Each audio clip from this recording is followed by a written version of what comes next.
It's Hollywood Babble-On with your hosts, Kevin Smith and Ralph Garman.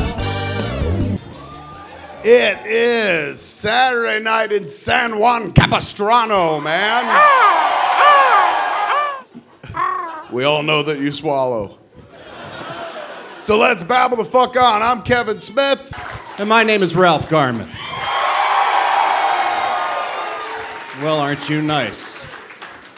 It's a little warm in the room, folks. If you're listening to the show, you hear the sound of 1,000 whirring fans pointed at the fattest man in the room, and that'd be me. So you'll hear a lot of this as I fan myself, almost like I'm in a Tyler Perry movie. Hallelujah! Oh, totally. Kevin, I don't want you to look over there, but there is a guy next to you making obscene gestures on stage. Don't Holy look, shit. don't look, don't look. Oh.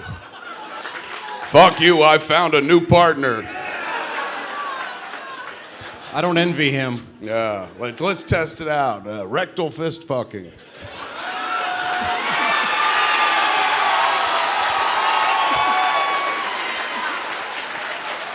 Well, shit, I could have done that.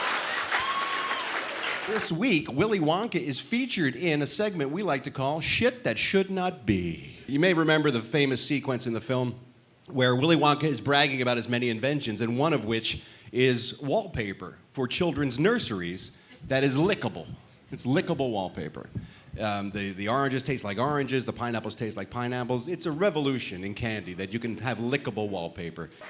Snazberries is a word we all learned from that film and carried it with us, and we laughed because it didn't really mean anything. It was an adorable little phrase, snazberries.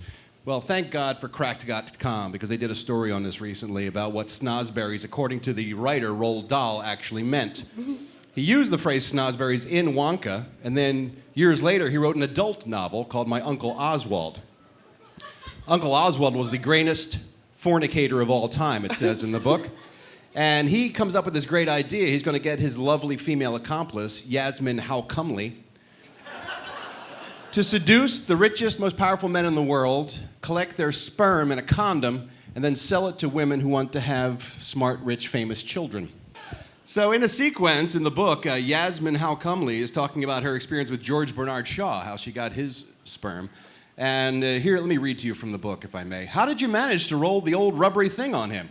Well, there's only one way when they get violent, Yasmin said. I grabbed hold of his snozberry and hung onto it like grim death and gave it a twist or two to make him hold still. Now we know what Roald Dahl meant by snozberries. Snozberries, according to Roald, is another word for the dick. That's why the little girl was like, snozberry? What's a snozberry? He was making them lick dick-flavored wallpaper. No! Try the snozberries. Lick the snozberries. It's time to take a look at the week's headlines in showbiz news. The story of the week for me, by far, are the adventures of Randy Travis. I don't know if you've been following this story or not. You see the mugshot? Holy shit, yes. Yeah. For those of you who don't know, Randy Travis was a huge country star. I guess in the 80s is when he had most of his hits. I'm gonna love you forever. That's it, yeah. At Tuesday night, the Grayson County Sheriff's Office in Texas got a phone call. There's a man lying by his car in the roadway. Oh, yeah, I forgot to mention, he's naked. Turns out Randy Travis showed up naked to a convenience store and wanted to buy some cigarettes. As you do. Right. I have to give it to the wherewithal of the clerk behind the counter who said, sure, how are you going to pay for him, though? That was his actual response. Man's got no pockets. You don't want to know where he keeps his loose change, I'll tell you that much. Randy got upset, hopped behind the wheel of his 1998 Trans Am. Of course it was. He crashed his car into some construction barricades. The troopers showed up. He was outside the car naked. They put him in the squad car, and he threatened to shoot and kill anyone who was trying to arrest him. Holy shit, Yeah. no. Oh, the troopers love that. Yeah, oh, man. That's their favorite answer. Do they let you get away with that anymore? Like, there was a time in the 70s you'd be like, oh, he just drunk, he'll sleep it off. But when you fucking threaten a cop's life, man, do they go, like, even if you're naked, we're going to take that seriously and hold it against you? Well, you don't hold it against him because he's naked. You want to keep him at arm's length. Randy got charged with DUI and a felony count of redneckery. So. Amanda Bynes is also a hot drunk mess. She's that little girl from Nickelodeon. She was so cute. Amanda show. I used to watch that with my kid. Yeah. She was talented, man. She was like, it was like a sketch comedy show, and she played a bunch of different characters, not just a girl. Now she's playing drunk driver. A much easier new role character. to fill, yes. She ran into a woman in a Toyota Corolla last week in her BMW. Police would like to have a conversation with her. They want to ask her why she wasn't naked like Randy Travis was. Porn star Kim Kardashian's at it again. Kanye West revealed this week his new single off his upcoming CD. The new track is called Perfect Bitch. He tweeted that he wrote it about his girlfriend, Kim Kardashian. Kim said, "I'm honored. I love it." I know he doesn't mean it in a negative way when he says the word bitch. It's true. It is a term of endearment sometimes. Sometimes I'll come home and say, "What's for dinner, bitch?" My wife goes, "Oh, you." And she'll nuzzle me. And I'll say, "Hey, where's the kid, bitch?" And then she'll blow me because she's so turned on. They asked 50 Cent, his musical rival, by the way, what he thought of the Perfect Bitch being about Kim. And he said, "You know how it is. One man's trash is another man's treasure." Oh, snap! They're making a movie about the life of Liberace. You guys know who Liberace is? He was a big Liberace fan over there. He was he was Elton John before Elton John. He was very flamboyant. He played piano. He liked a lot of man sex. They say, however, they think the spirit of Liberace is haunting the set. Apparently, they felt drafts of cold, damp air and smelt strong whiffs of men's cologne for no reason.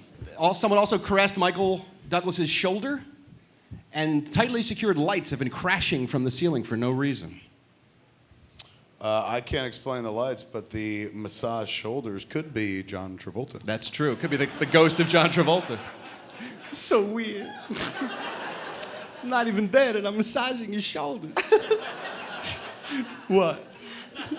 Where? This year on NBC, John Travolta is Gay Ghost. Boo. And Bill and Ted 3 has been greenlit. We're going to get Bill and Ted 3. No, you only think you want to see that. You don't want to see that. Is it Keanu Reeves? Keanu Reeves and Alex Winter are coming back to play Bill and Ted. Come on, man. Trust me, you don't want to see it. Why? No. Why? Because they're 50. So, anyway, I've got an enlarged prostate. Or do I? Yes. Every week, we take a look at the lives of some folks who have left us. They're in show business, and they deserve a final send-off. It's a segment we call Tinseltown Stiffs. Carlo Rambaldi passed away this week at 86 years old. He is a special effects genius. His claim to fame, really, was the fact that he invented E.T. That was all him. E.T., the puppet that he created for the movie, could do 150 separate moves. Wrinkle its nose, furrow its brow, extend its neck, get an erect penis. There was everything you wanted him to do. I remember that from the cut scene, man. Remember that? Yeah. Yeah. I'll be right here. Where should my mouth be, E.T.? Right here. We end every show with the same musical question each and every week. It's a question Kevin asked, many, many moons ago, about the size of a certain actor's certain part of his body. How big is Liam Neeson's cock? Liam Neeson's cock is so big, that Peter Jackson was going to make 2 movies about it and decided to make it 3. Liam Neeson's cock is so big. If you drop a Rubik's Cube down his pants, it will be solved by the time it falls out the leg.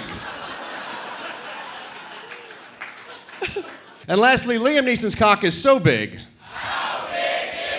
that I would walk 500 miles, and I would walk 500 more just to be the man who walked 1,000 miles to fall down at Liam's balls.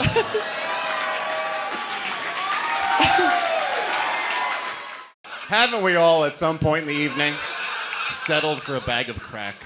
Yes. You are interested in DTF. I don't know what DTF is. You're interested. Again, I guess it's out of habit because it doesn't itch you fidget and I'm switching my position to my wet is on my left butt cheek. Pissed because I know my stupid phone is gonna ring again and I wanna